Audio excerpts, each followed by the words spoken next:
사도행전 11장 보겠습니다. 11장 17절만 읽겠습니다.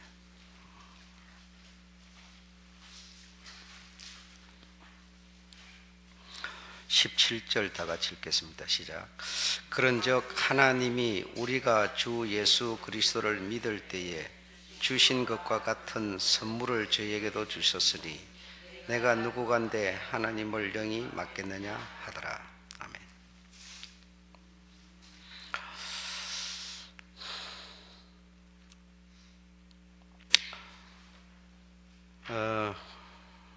우리가 예수 그리스도를 믿을 때 주신 것과 같이, 주 예수를 믿을 때 주신 것이 무엇인가 하면 오순절 77절에 그 임하신 성령을 말씀하시는 겁니다. 믿을 때에 주신 것과 같은 선물을, 그래서 성령을 선물로 표현이 되고 있죠. 저희에게도 주셨으니, 저희라고 하는 사람들은 누구인가 하면 유대인들이 아닌 이방인들을 말하는 겁니다. 이방인들에게도 주셨으니 내가 누구간데 하나님을 영이 맡겠느냐. 그래, 하나님이 선물을, 우리가 믿을 때 받은 성령을 저희에게도 주는 것을 우리 유대인이라고 해가지고 우리가 어떻게 그것을 막을 수가 있겠느냐, 이런 얘기죠. 왜냐하면 당시 그 유대인들은 그 율법이라고 하는 사상에 젖어가지고 상당히 그 이방인들이 그 믿고 성령을 받는 것에 대해서 굉장히 부정적이었습니다. 그리고 반대를 많이 했었습니다. 그래서 그런 일로 인해 가지고 스데반도 또 베드로도 굉장히 고난을 많이 받습니다. 그러니까 이제 그런, 우리가 믿을 때 하나님이 성령을 선물로 주셨는데 저들도 우리가 전하는 복음을 듣고 성령을 선물로 받는 것을, 하나님이 주는 것을 우리가 어떻게 막을 수 있겠느냐, 능히 막을 수 있겠느냐, 그 말입니다 지금. 그래서 그 77절에 성령 강림, 77절이 곧 성령 강림절인데, 성령 강림절에 성령이 이제 주님이 그 성천하시고 열흘 만에 오시는 거거든요. 열흘 만에 오니까 우리가 볼 때는 열흘이다 이렇게 하지만 열흘, 하루 이틀 삼일, 열흘이죠. 긴 시간이죠. 그러나 하나님께서는 그 열흘, 우리가 가진 시간 열흘이 아니라 하나님은 바로 성천하시고 아주 바로 돌아서서 바로 임하시는, 하나님의 나라의 시간은 그 열흘이 아니죠. 바로 아주 급하게 바쁜 시간에 임하신 겁니다. 임하신 건데 왜 그렇게 바쁘게 이렇게 임하셨느냐? 성령이 임하신 목적은 뭐겠습니까? 성령이 임하신 목적은 우리에게 뭐 은사를 주려고 이런 게 아니에요. 은사를 주려고 이런 게 아니고 복음을 전하기 위해서입니다. 그러니까 다시 말하면 주님이 죽으시고 부활하시고 성천하셨으니까 뭐죠? 그 하나님의 뜻이 이제 말씀대로 다 이루어진 거예요. 그래 이루어졌는데 이제 죽고 성천하셨으니까 이제 다음 코스가 뭐냐면 77절이니까 뭡니까? 성령 강림이거든. 성령 강림이 되어져야만 뭐가 되는 겁니까? 주님의 죽음이 헛사가 되지 않고 부활이라고 하는 것이 실제적으로 사람들에게 주어지게 되는 거 아닙니까? 그러니까 성령 강림이 안 되면 앞에 무슨 일을 했더라도 아무 소용이 없어요. 율법이 있고 모세가 있고 아브라함이 있고 아무 의미가 없어져 버려요. 그러니까 성령 강림이라고 하는 이 사건이 일어나지 않으면 믿는 자가 되질 않는 겁니다. 지금 본문에 뭐라고? 우리가 주 예수를 믿을 때에 그러죠. 그 믿을 때가 뭐가 믿을 때입니까? 성령 강림이 안 되면 믿을 때가 없는 거예요. 그러니까 성령이 강림해야만, 성령이 오셔야만 뭐죠? 사람들에게 믿음이라고 하는 것이 주어진다 이 말이죠. 왜 그런 거 하니?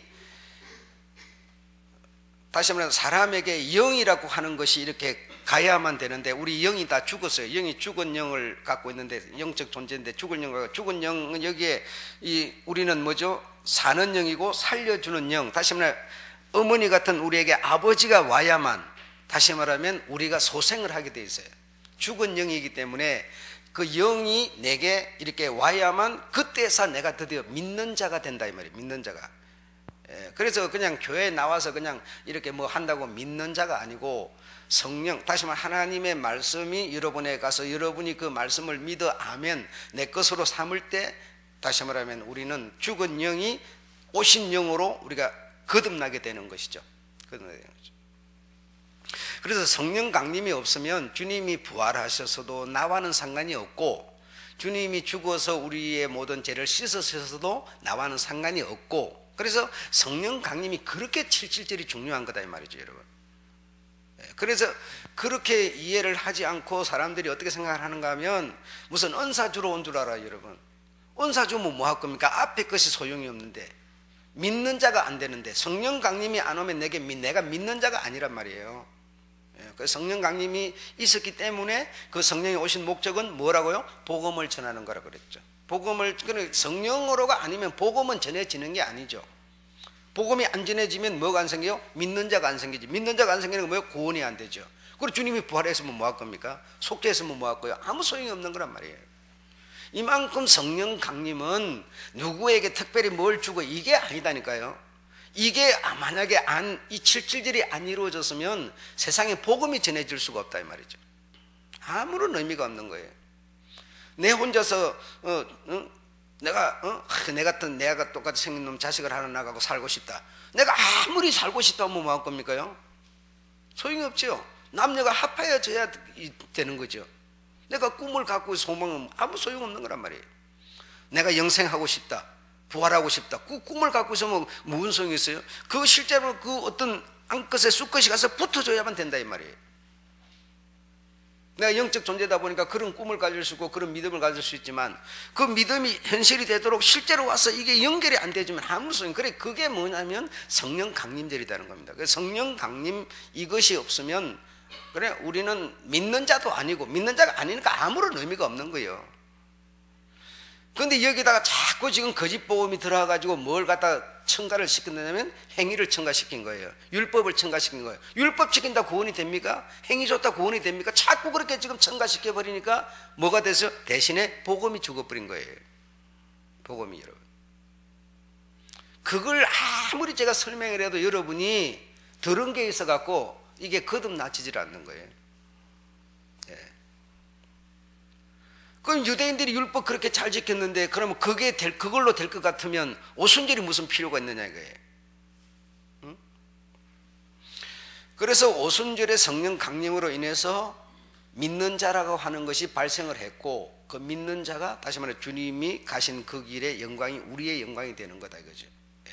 그 성령 강림이라고 하는 건 그만큼 중요한 거다. 성령 강림이 그만큼 중요한 거고, 이제 성령 강림을 우리가 믿는 자가 되고 구원을 받고 천국을 가게 되는데, 근데 뭐가 없으면, 초막절이 없으면 우리에게 무슨 소용이 있어요? 주님의 다시 말하면 다시 오심, 예. 믿는 자를 데리러 오심, 이게 없으면 우리에게 무슨 의미가 있겠어요? 성령 강림해서 뭐 구원받아서 뭐 할 거예요? 천국 가서 영생하는 게 없는데, 이 땅에서 구원받아갖고 내 그럼 산령이 돼가고 이 땅에서 살다가 그냥 다른 안 믿는 사람과 같이 끝나버리고 말까도 성령 강림이 무슨 필요가 있겠어요?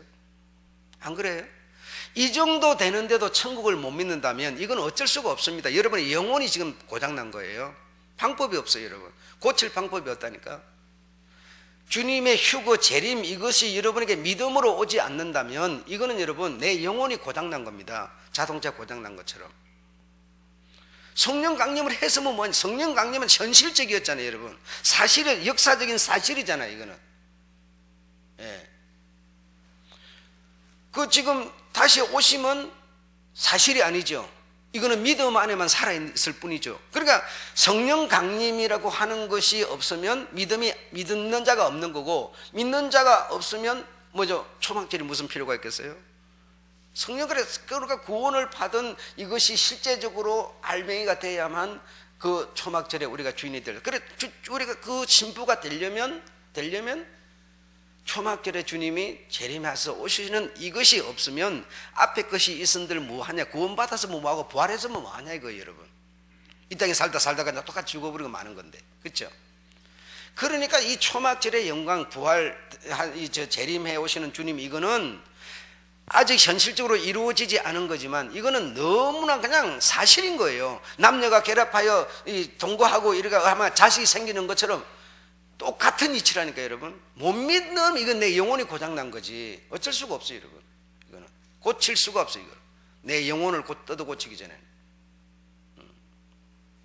그러니까 그 날은 반드시 주님이 내가 너희는 언제인지 모르지만 너희가 볼 때는 언제인지 모르니까 도적같이 이렇게 생각이 되지만 그러나 반드시 나는 내가 너희에게로 가리라. 주님이 안 오면 무슨 소용이 있느냐 우리가 여러분. 아무 소용이 없잖아요. 그래서 이 주님의 죽으심 또 성령 강림 이 초막절 이거는 유대인들에게 주님이 이 세 절기는 남자는 뭐죠? 남자는 지키라. 그 남자는 지키라고 남자에게 속한 모든 자는 지키라는 얘기예요. 그 유대인들은 여자를 표현하지 않았으니까 남자가 여자를 지배하는 것으로 이해했으니까 남자는 지키라 이 말은 모든 사람들은 다 지켜야 한다 이런 얘기는 겁니다. 그 영광을 우리가 받지 못하면 아무런 의미가 없는 거기 때문에 그렇습니다. 그래서 열흘 만에 왔다 이러니까 우리가 뭐 하루 이틀 3일 이런 생각하지만 주님은 바로 성천하자마자 이 복음 이 성령 내가 이 세상에 다시 영으로 가야만 이 복음이 전해지는 거기 때문에 바로 임한 겁니다. 바로 여러분. 바로. 예. 우리가 볼 때는 열흘이라고 생각하지만 얼마나 당신이 죽고 내가 영으로 이 성령으로 세상에 안 가면 뭐가 없어요? 믿는 자가 없어요. 내가 십자가를 통해서 속죄를 해놔서도 의미가 없어요. 그 속죄를 집어넣어 줄 수 있는 영이 죽은 자에게 가서 그 영이 살아나야 되는데 내가 안 가면 내가 성령으로 이 세상에 다시 오지 않으면 아무도 사는 자가 없는 거죠. 그래서 바로 임했던 겁니다. 바로 임해서 그 사람들에게 성령이 하늘로서 비둘기같이 불의 혀같이 갈라지는 이런 표적을 보이면서 임했던 것이죠. 예, 그래서 누구 뭐 이런 좀 뭐 이렇게 좀 뭐 교회에서 좀 이 어떤 눈에 보이고 그런가 그 사람한테 뭐 이런 게 아니라니까 여러분. 그런 수준이 아니에요. 이 성령 자체는 여러분. 모든 자가 받을 성령이에요. 누구는 받고 누구는 그냥 들러리 쓰고 그런 게 아니라니까 여러분. 예, 이 성령이 없으면 내 마음에 믿음이라는 게 생기질 않습니다. 그러니까 여러분의 마음속에 믿음이 안 생긴다면 그 믿음은 성령으로 생기는 내 의지로 생기는 게 아닙니다. 이 의지라는 것은 현실의 지배를 받는 거지 영의 지배를 받는 게 아니세요 여러분. 그래서 내가 믿음이 안 생긴다는 것은 내게 성령의 역사가 없다는 뜻입니다. 성령의 역사는 뭐 하는 거냐? 나를 믿게 하는 거예요. 다른 게 아닙니다 여러분. 다른 힘이 아닙니다. 그래서 이렇게 하나님은 이제 내가 영으로 세상에 내려가야만 그 영이 임하는 그들이 믿는 자가 되고 그들이 주님의 지체가 돼가지고 그들을 통해서 이제 복음이라는 게 확산되어야 되는데 그래 이 성령을 받은 사람이 주님의 도구가 돼가지고 복음을 전하는 주님의 손과 발이 되는 거 입이 되는 거 아니겠어요? 그래서 급히 내려가서 그들에게 임했던 겁니다. 그래서 그들이 이제 주님의 지체가 돼가지고 바로 뭐합니까? 바로 그냥 성령 임하니까 바로 그만 그들이 소리가 달라져 버리죠. 그래서 바로 베드로는 나가서 소리가 어떻게 달라집니까? 그냥 안전병 일으키는데 내가 예수 이름으로 맹하노니 예수 이름으로. 그래 또 나가서 뭡니까? 유대인들에게 내가 보고 들은 바를 내가 말하지 않을 수 없도다 이러면서 설교를 했죠. 그리고 완전히 그 영이 임하니까 소리가 달라져 버리죠. 하나님이 이렇게 아주 이 세상의 복음을 전하기 위해서 선두주자가 되셔가지고 빨리 내려가서 그들에게 성령이 임해서 그들을 통해서 온 세상으로 보내야 되는데 열흘을 가는 시간이 얼마나 긴데 그 시간을 지체하고 있겠습니까? 우리가 볼 때는 열흘이면 금방 임해서 그 임한 그들을 통해서 동서남북 온 세상으로 이제 땅끝까지 복음을 전하는 일을 하나님이 지휘하고 계신 거예요. 사람이 하고 있는 게 아니라 하나님이 하고 있는 거예요. 하나님이 그 당신의 그 성령 받은 사람들을 통해서 하나님은 일을 하고 계시는 거죠. 예. 그래서 이제 바울 같은 사람은 그 북쪽으로 하나님이 가도록 이미 길을 준비하고 계셨어요. 바울은 아시아 쪽으로 가고 싶었어요. 아시아 쪽으로 가고 싶었지만 그쪽이 아니다. 너가 갈 곳은 북쪽이다. 그러니까 이미 저 마게도냐를 통해서 길을 이미 준비하고 계셨어요. 준비하고 계시면서 바울은 그 하나님의 이 영에 사로잡힌 자가 아니라 뭐 율법의 종사자였지 영에 사로잡힌 자가, 그러니까 영에 사로잡힌 게 아니라 그 사고방식 사상을 이제 바꾸는 성령이 임하는 그 바울이라는 사람이 오순절 다락방에 있는 사람들 잡아다가 죽이는 사람이지, 거기 무슨 함께 들어가 가지고 성령 받은 사람이 아니잖아요. 그 율법자이기 때문에 남녀를 그냥 끌어다가 옥에 넘기는, 그 스데반 죽일 때 남녀를 끌어다 죽이는 이런 일만 했던 사람이에요. 그러니까 그럼 그 사람이 그게 하는 게 당연한 것 같으면 주님이 말라고 그 사람을 갖다가 성령이 하늘에서 막 그 밝은 태양같이 임해가지고 그 뭐하려고 그렇게 해석했어요. 율법 지켜서 이렇게 하면 율법 지키라고 그러죠. 그런데 이 복음을 우리가 이해하지 못함으로써 자꾸만 행위를 강조하고 율법을 강조하고 이러는데, 여러분 이건 복음이 아닙니다. 여러분, 내가 쭉 설명해 가면서 여러분한테 이해를 시키겠지만 절대로 그건 복음이 아니고 여러분 의미가 없는 겁니다.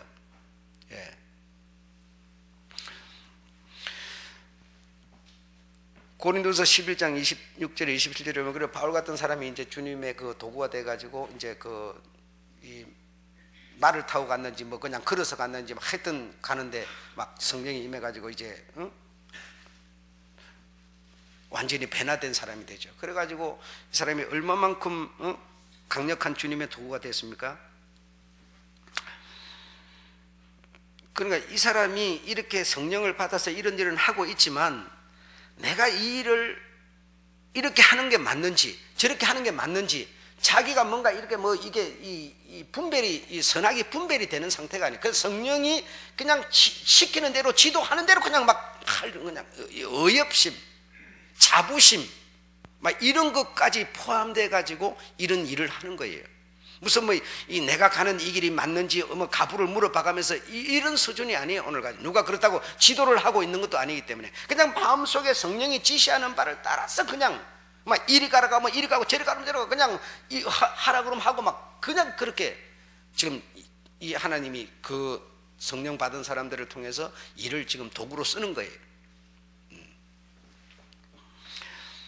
여기에 보면 내가 수고를 넘치도록 하고, 그죠? 수고를 넘치도록 하고,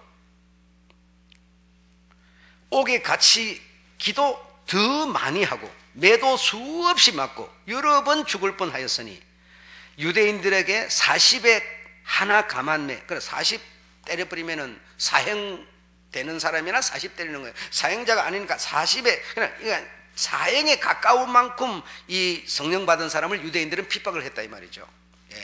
그러니까 40에 하나 감한매를 5번이나 맞고, 3번은 태장으로 맞고, 1번은 돌로 맞고, 3번은 파선을 하는데 밤주야를 기쁨에서 지내고, 여러 시험, 뭐 여행의 뭐 강의 위험, 강도의 위험, 동족의 위험, 이방인의 위험, 시내의 위험, 강야의 위험, 말할 이 엄청난 이 성령이 임하니까 자부심, 어떤 어이없심 이런 것이 막 동원되면서 이런 일을 하기 시작하는 거예요. 도구로 쓰임을 받는 거예요. 그리고 이 스데반이 이분이 일이 되기 전에 예루살렘 교회에 그 7 집사를 이 예루살렘 교회에서 세웠어요. 세웠는데 집사를 세울 때는 왜 세웠는가 하면, 집사라고 하는 것은 원래 일하는 사람입니다. 그러니까 봉사하고 구제하는 이런 일을 위해서 집사를 세운 겁니다. 그래서 집사라는 것은 또 교회 아니더라도 일반 가정이라도 우리가 사람을 이렇게 그 가정 일을 돌보는 이 총무처럼 집사라고 표현하거든요. 일하는 이런 봉사 뭐 이런 총무, 또 총무가 원래 일하는 거예요. 일하고 구제하고 이런 것을 위해서 7 집사를 세웠습니다. 7 집사를 세웠는데, 이들이 어떤 사람이냐면 예루살렘 그 마가 다락방에서 성령 받은 사람들이에요. 성령 받은 사람들인데, 이 사람들을 집사로 세워놨더니, 먼저 스데반이 이 사도행전 7장에 보면 여러분 쭉 읽어보시면, 여기서 여러분 굉장히 긴 설교를 스데반이 합니다. 하는데 거기에 율법 그리고 행위해서 구원받는다 소리는 한 자도 안 나옵니다. 한 자도 안 나와요. 예수 그리스도께서 아브라함에게 약속돼 가지고 그 예수 그리스도 오심을 그대로 얘기를 합니다. 근데 지금 듣고 있는 사람들은 누구냐면 유대인들이에요. 그러다 보니까 저놈이 말하는 게 우리가 알고 있는 것과 정반 다른 얘기를 하는 거예요. 그러니까 막 열이 나가지고 막 견딜 수가 없는 상황이 돼버린 거예요. 우리가 믿는 하나님은 이런 하나님인데 저 사람이 하는 얘기는 턱도 없는 소리를 하는 거예요. 예. 그러니까 얼마나 열이 났든지 그냥 돌로 그냥 쳐 죽여버리는 거예요. 그런 일이 일어나니까 막 이 예루살렘 교회에 막 큰 핍박과 혼란이 확 일어나 버렸죠. 그래서 그 일어나는 것에 의해 가지고 또 집사 중에 한 사람이 누구 있냐면 빌립이라는 집사가 있었는데, 이 빌립은 그 기회를 타 가지고 예루살렘 교회에서 봉사하고 있다가 어디로 갔냐면 사마리아로 도망을 와버렸어요. 사마리아는, 유대인들이 사마리아 할 때는 저는 정말 나쁜 못 사는 사람들이 나쁜 사람들이 사는 곳입니다. 중국 가게 되면 이 베이징 가게 되면 왕칭이라는데, 왕칭, 거기는 쓰레기장이에요. 쓰레기장. 정말 그는 냄새나고 못 사는 쓰레기장 같은 데인데 거기다가 중국 사람들이 누구를 보내느냐, 한국 사람을 전부 다 그쪽으로 보냈어요. 니네들은 우리에 비하면 쓰레기다, 쓰레기. 그냥 쓰레기장에 가서 너 살아라. 그 쓰레기장에 가서 한국 사람들이 살면서 그 왕칭이라는 곳이 쓰레기장이 변해가고 지금은 아파트촌이 됐어요. 중국 베이징에서 최고로 아파트 비싼 데가 어디냐? 왕칭이에요. 이것처럼 완전히 이 사마리아라는 것은 정말 죄인, 쓰레기 같은 사람들만 사는 곳이에요. 그곳으로 빌립이 도망을 가가지고 복음을 전하는데, 먼저 그 빌립이 복음을 전하는데, 빌립의 복음 전하는 걸 들어보면 한마디도 율법 행위 소리 안 나옵니다. 예수 그리스도에 대해서, 예수 그리스도의 이름에 대해서 말을 하니까 뭔 일이 일어납니까? 바로 사람들이 회개하고 세례를 받았어요. 세례를 받았어요. 그래서 사마리아에도 세례를 받는다 소리를 듣고 베드로와 요한이 그곳에 내려갑니다. 내려가서, 아니 이 사마리아 이 사람들이 어떻게 예수를 믿고 회개하고 이 세례를 받냐 이거예요. 그래서 머리에다 안수하니까 뭐요? 성령이 임했습니다. 성령이. 이게 누구의 예언이었습니까? 주님이 성천하기 전에 예언이었어요. 너희가 유대와 사마리아. 그래서 사마리아에 가서 그 두 사도가 머리에 손을 들고 기도하니까 성령이 임했고, 그 성령이 임하고 거기서 여러 날 더 유하다가 예루살렘으로 올라오게 되죠. 올라오게 되니까 빌립에게 성령께서 말씀을 하면 너 남쪽으로 가라. 남쪽으로 가라. 남쪽은 어디냐? 광야라 그랬어요. 그래, 그곳을 그 뭐 때문에 가는지도 몰라요. 그냥 도구니까 가라 그러니까, 성령이 가라 그러니까 그냥 갔어요. 갔더니 전차가 하나 내려가더라고요. 올라갔는지 내려가요. 하여튼 이 광야에 전차가 내려. 그 전차에 다가가라. 그래 다가갔어요. 다가갔더니 누구였는가 하니 에티오피아 내시, 다시 말하면 간다게의 그 국고를, 모든 그 아프리카 그 에티오피아 그 국고를 다 맡은 고관이었어요.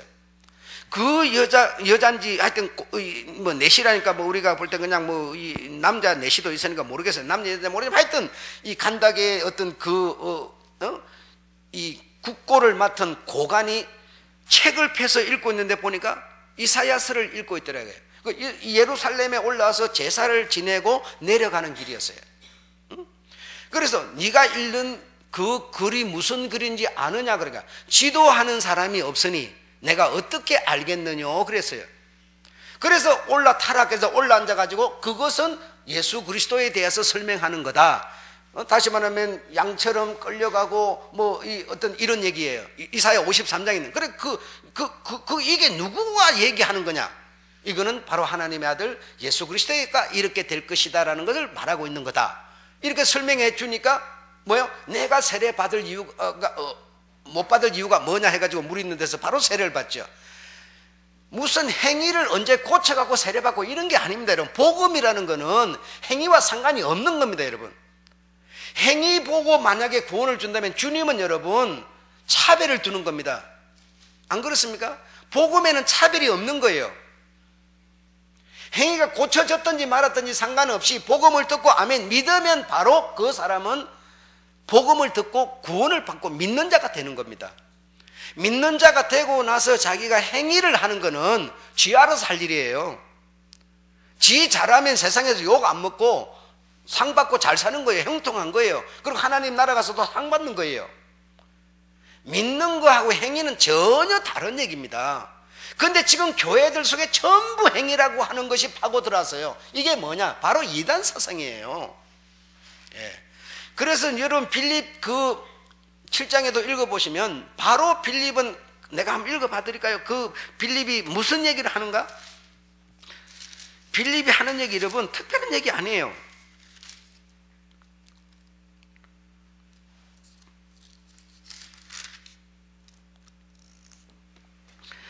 잠멸 할세 그러죠. 8장 4절에 그 흩어진 사람들이 두루 다니며 복음의 말씀을 전하매 그러지. 행위 절대로 없어요, 여러분. 복음을 우리가 이해해야 됩니다. 복음의 말씀을 전할세. 빌립이 사마리아 성에 내려가 그리스도를 백성에게 뭐하니? 전파하니 무리가 빌립의 말도 듣고 행하는 표적도 보고 일심으로 그의 말하는 것을 쫓더라.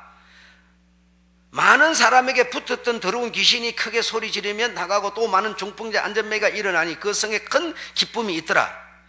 그래서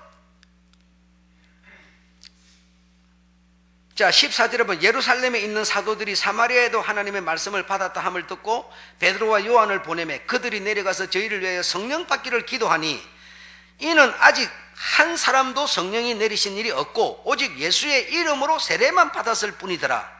두 사도가 저에게 안수하니 성령을 받는지라. 이렇게 되어 있는 겁니다.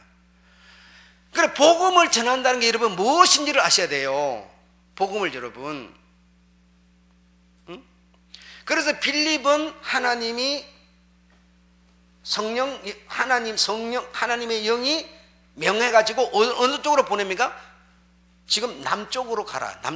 그리고 남쪽으로 가서 에디오피아 사람을 만났어요. 그 에디오피아 사람들은 왜 예루살렘에 올라와서 제사를 지내느냐? 이 사람들은 항상 지네들 주장이 뭐냐면 우리는 솔로몬의 후예라고 말해요. 솔로몬의 후예. 솔로몬이 왕으로 있을 적에 여자를 많이 데리고 있었어요, 여러분. 많이 데리고 있었죠. 700명이라고 그랬잖아요. 많은 여자를 데리고 있었는데 예루살렘 유대인만 데리고 있었던 게 아니에요. 온 세상 사람들을 다 데리고 있었어요. 그래서 이 에티오피아, 아프리카 이 사람들은 솔로몬 왕의 아내였어요. 아내로 말미암아 생겨난 후손이기 때문에 우리는 예루살렘 올라가서 제사를 지내. 이들의 주장은 항상 그런 거예요. 예. 그래서 이미 빌립을 통해서 이 에티오피아 이 고관에게 뭐죠? 세례 믿음 갖고 이래가지고 이미 아프리카에 그 초대 교회 때부터 지금 아프리카에 복음이 가는 게 아닙니다, 여러분. 이미 그때부터 복음이 간 거예요. 이미 그때부터. 예. 온 땅끝까지 복음을 전하는 누가 우리가 전해요? 성령이 그 사람들에게 임해가지고 동서남북을 지금 북쪽에는 바울을 보내죠. 지금 남쪽에는 누구를 보낸다고 그랬어요? 지금 빌립을 보냈죠. 자, 서쪽으로는 누구를 보낸지 압니까? 서쪽으로는 베드로를 보냈습니다. 서쪽에 베드로가 가서 어느 집에 유하고 있었냐? 요빠에 가서 아침 6시라고 그러는데 아마 6시면 지금은 12시에 우리 시간은 12시인데 12시에 기도하러 올라가서 기도하는 시간에 기도하고 잠깐 뭔가 깜빡했는데 하늘에서 그릇이 달려 내려옵니다. 그릇이 달려 내려와서 그 그릇 안을 이렇게 보니까 환상을 보는 겁니다. 보니까 막 이상한 이 막 가정스럽고 못된 이 해모스러운 이런 짐승들이 가득 담겨 있어요. 그 이게 뭐냐? 잡아먹으라 그래요. 성령이 말 잡아먹으라. 아니 나는 지금까지 한 번도 이렇게 더러운 이런 걸 나 먹어본 일이 없습니다. 아니 내가 깨끗게 한 것을 네가 가정하다 그러냐? 내가 깨끗게 한 것들을 네가 지금 더럽다 그러냐 이거예요. 그게 뭔 소린지를 몰라요. 환상으로 본 거니까. 그런데 그때서 바로 문 밖에서 똑똑똑 가이사라의 고넬로의 하인이 베드로를 청하러 왔어요. 그래서 똑똑똑 누구냐? 우리 백부장 고넬로가 당신을 청해 오라고 해서 내가 심부름 왔습니다. 그래서 베드로를 이미 하나님은 서쪽으로 보내서 그래 고넬로라고 하는 사람을 하나님이 겁먹지 말고 그냥 따라가라 그러니까 따라갑니다. 따라가서 누구를 만납니까? 고넬료를 만나죠. 고넬료는 어떤 사람이었습니까? 이달리아 대 군대의 백부장이에요. 왜 군대의 백부장을 그 가이사라에 파송해 놨는가 하니, 이 로마 이 정권에서 왜 가이사라에 이 사람을 파송해 놨는가 하면, 아리쿨라라고 하는 그 황제를 몰아내고 그 다른 황제를 옹립을 하려고 그럽니다. 옹립을 하려고 그러는데, 아리쿨라라고 하는 이 황제의 친구가 누군가니 아그리빠예요. 이 예루살렘의 아그리빠 왕이에요. 그래서 이 아그리빠가 이 몰아내려고 하는 요 지금 황제의 친구이기 때문에 혹시 징계를 해올까봐 중간에 고넬료 장군을 갖다가, 이 로마 군대 중에서 가장 특수부대 정예병이에요. 그래 이 정예병을 그 중간에 혹시 그 반동이나 일어날까봐 주둔을 시켜놨던 거예요. 그러면서 그 고넬료가 하나님이 내가 기도하고 이렇게 하는데 당신을 불러다가 내게 복음을 전하라고 했기 때문에 내가 하인을 보내서 당신을 데려왔습니다. 그래서 여러분 이 내용은 10장에 나오는데, 여러분 10장 여러분 내가 거짓말이 아니고 10장에 쭉 읽어보시면 베드로가 가서 이제 이 말을 듣고 예수에 대해서 뭐 그냥 예수에 대해서 말해서 예수님에 대해서 말했더니 뭐 어떤 일이 있었습니까? 바로 그냥 성령이 임했어요. 성령이 임했어요. 예. 10장에 보면 쭉 나오는 얘기인데요. 뭐 이 10장에 워낙 그 긴장에 이 내용이 포괄되어 있습니다.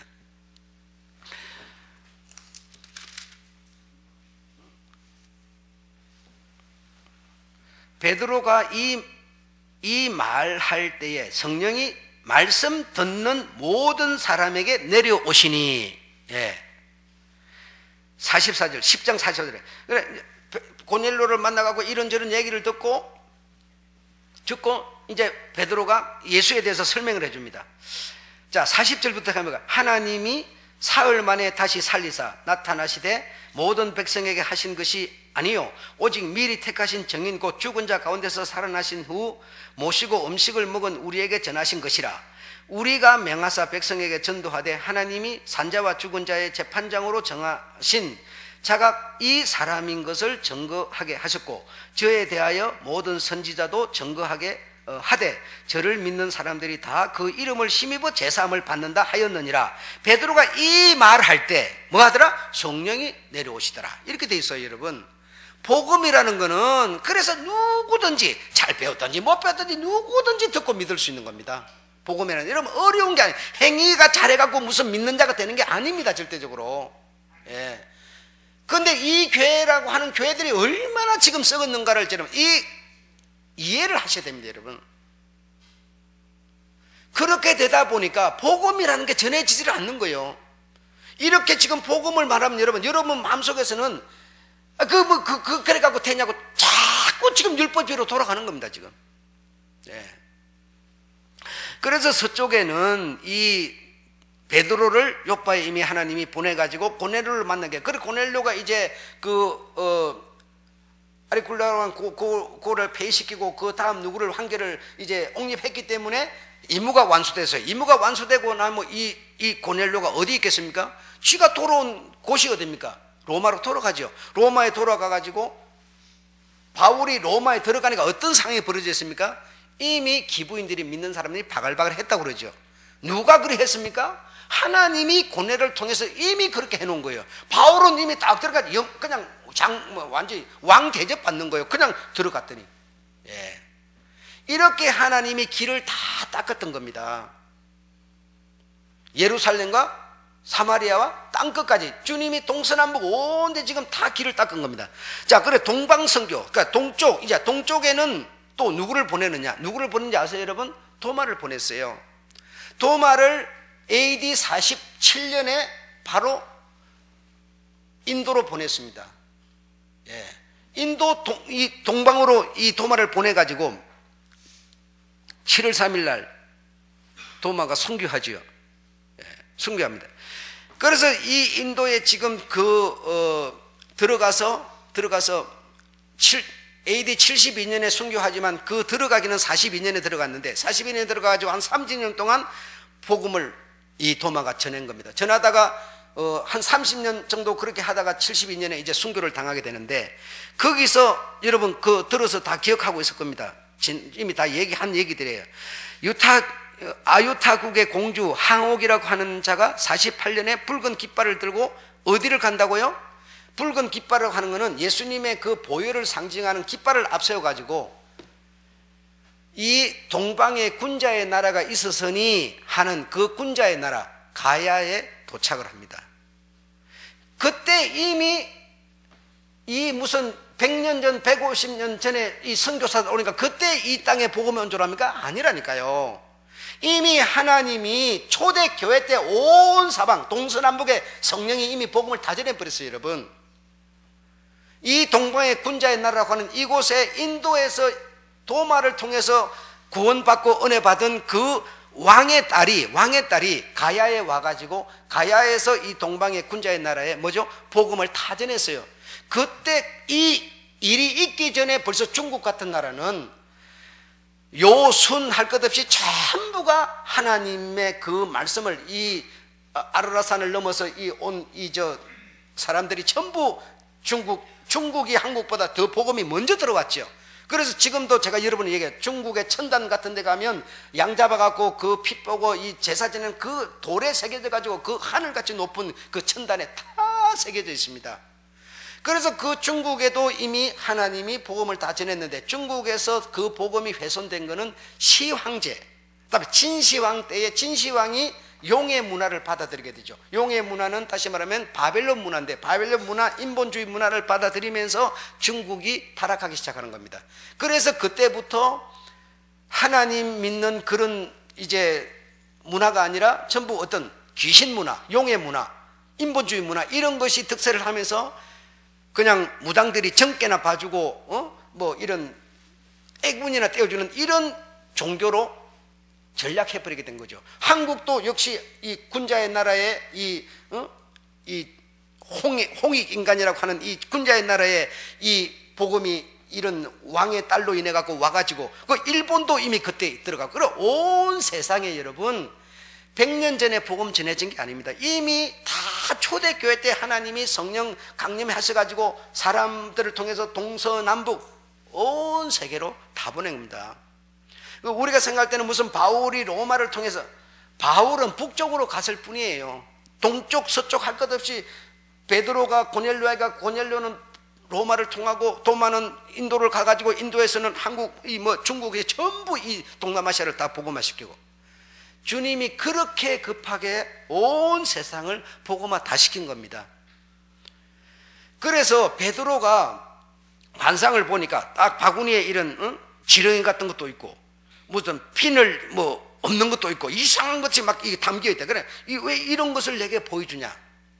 나는 이런 것을 먹은 일도 없고, 이걸 먹으라 그러니까 난 먹은 일도 없고 뭐 만져본 일도 없다 이러니까 뭐라고 그럽니까? 내가 깨끗하게 한 것을 네가 왜 더럽다 하느냐?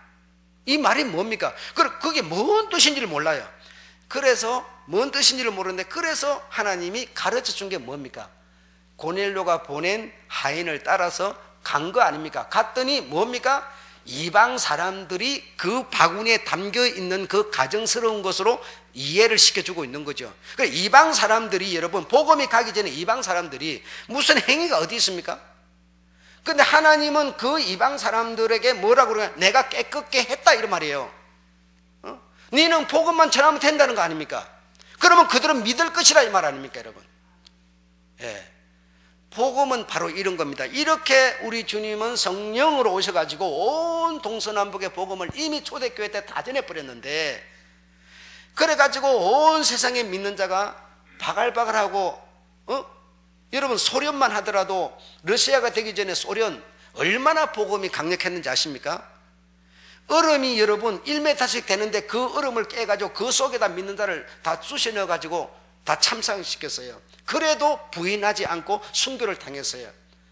기름에 튀기고 불로 튀기고 화형을 시키고 그런 일이 전부 소련에서 다 일어났던 겁니다. 이렇게 온 세상의 복음이 여러분 초대교회 때 이미 다 전해져 버렸습니다. 그렇게 전해진 복음이 오늘날까지 오면서 전부 사라지고 복음이 지금은 지역마다 조금씩 남아있는 겁니다. 씌어져 지금 뭐죠? 알곡이 되어 있는데 누가 가서 거둘 거, 누가 추수할 거 이 말이에요. 그리고 우리가 볼 때는 2000년이라고 시간이 갔기 때문에 긴 시간, 앞으로 몇 년 더 갈지 모른다 이렇게 생각하지만 주님 쪽에서 볼 때는 긴 시간이 절대로 아닙니다. 이 시간이. 그때 복음 받아가지고 그 믿음 가지고 믿음 지킨다고 여러분 이 고생하고 있는 사람은 더 나아주면 뭐가 돼요? 이 세상에 흡수되고 말아버려요. 우리 죽기 전에 여러분 부인 안 한다고 장담할 사람 아무도 없어요. 여러분 무슨 일이 생길지 몰라요. 그러니까 휘어져 알곡되어 있는데 누가 가서 건드겠네요. 지금은 그래서 추수기라는 겁니다. 추수기. 이렇게 제가 말을 해도 그냥 저 사람 뭐 학교 가서 배워서 하는가 보다 뭐 이러지만 그런 문제가 아닙니다. 이 문제는. 그러니까 살아가면서 계속 이 어떤 영적인 이런 어떤 인도함보다는 우리가 눈에 보이는 현실적인 이런 어떤, 왜 현실을 우리가 부인할 수 없죠. 현실을 우리가 사는 건데 현실을 어떻게 부인하겠습니까? 그 현실을 부인할 수 없다 보니까 현실적으로 살다 보니까 뭐죠? 복음이 자꾸만 유산돼 버리는 거예요. 자꾸만 그냥 무너져 버리는 거죠. 그러면서 이상한 복음이 들어오고 이상한 복음이 들어가지고 행위로 구원을 받는 거다. 율법을 지켜야 구원받는 거다. 율법 지켜서 구원받으면 여러분 누가 구원을 받을 수가 있어요? 어떤 사람이 받는 겁니까? 그것처럼 이단이 어디 있습니까 여러분? 법 지켜서 제사 사야 된다 그러고 행위를 잘해야 제사 안 받고 구원받는다 그러고 이보다 더 큰 이단이 이 세상 천지에 어디 있냐 이 말이에요. 천하 인간이 예수 이름을 믿음으로 예수 이름이 아니고는 천하 인간이 구원이 어디 있습니까 여러분? 이렇게 복음을 말해도 복음을 들으려고 하는 게 아니라 자꾸 딴 생각을 하게 되고 얼마나 주님이 당신의 형상과 모양을 가진 인간들이 귀하고 빨리 살리고 싶었던지 열흘이 아니라 바로 그냥 주님은 돌아와가지고 바로 그들 머리에 성령만 얼마나 강력하게 임해버렸습니까? 그러니까 거기 성령 받은 사람들을 도구로 해가지고 이리 보내고 저리 동서남북 온 세상에 보내서 100년이 채 가기 전에 로마를 다 삼켰지요. 안 점령한 데가 어디 있습니까? 온 세상을 다 먹었지만 주님은 이런 멋진 전쟁을 승리를 했지만 그러나 이 복음이 이 현실주의 문화가 바뀌고 사람은 잘 먹고 잘 입고 잘 살고 어떤 향락 이런 것을 막 변질되면서 신앙이 그냥 이 자연주의에 다 빠져버리고 현실주의에 빠져버리고 이렇게 돼서 그나마 맥맥을 이루고 있는 당신의 종들이 있는데 그 남은 자, 계시록에 남은 자가 있는데 그 남은 자가 뭡니까? 바로 추수할 알곡이라는 거죠. 추수할 알곡. 그런데도 우리는 계속 세상에 이게 지금 이런 거 생각에 사로잡혀가지고 정신을 못 차리는 거예요. 뭐 좀 있으면은 그냥 막 의시되고 잘난 체하고 막 그게 무슨 성령의 역사가 있겠습니까? 영이 그래갖고 어떻게 맑아서 영혼의 세계를 볼 수가 있겠어요? 이렇게 영적 세계에 대해서 계속 여러분에게 말씀을 하는데도 마음이 안 가는 거죠. 그냥 현실적인 얘기나 하고 우스갯소리나 하고 이러면 좋아하고 이런 여러분 어떻게 복음이 증거될 수가 있겠습니까? 복음은 예수 그리스도를 전하는 겁니다. 다른 게 아니에요. 예수 그리스도가 그가 죽음으로 너의 죄를 사하셨어. 그리고 내가 영원한 영생을 얻도록 하기 위해서 부활을 주님이 하셨는데 그 부활하신 그것이 바로 우리들이 그렇게 될 길, 우리의 모델이다. 우리 주님을 전하는 바로 이것이. 그러니까 무교절, 77절, 초막절만 알면 복음은 여러분 다 증거할 수 있어요. 못 전할 사람이 어디 있어요, 여러분? 몰라서 못 전하는 것도 아니에요. 지금은 다 배우고 머리가 막 얼마나 커졌는데 그걸 못 전합니까? 그런데 우리가 자꾸 내가 이래가지고 무슨 복음을 전해 자꾸 이렇게 하니까 복음이 안 전해지는 거죠. 그래서 오늘날은 여러분 추수기라는 사실을 이해하시고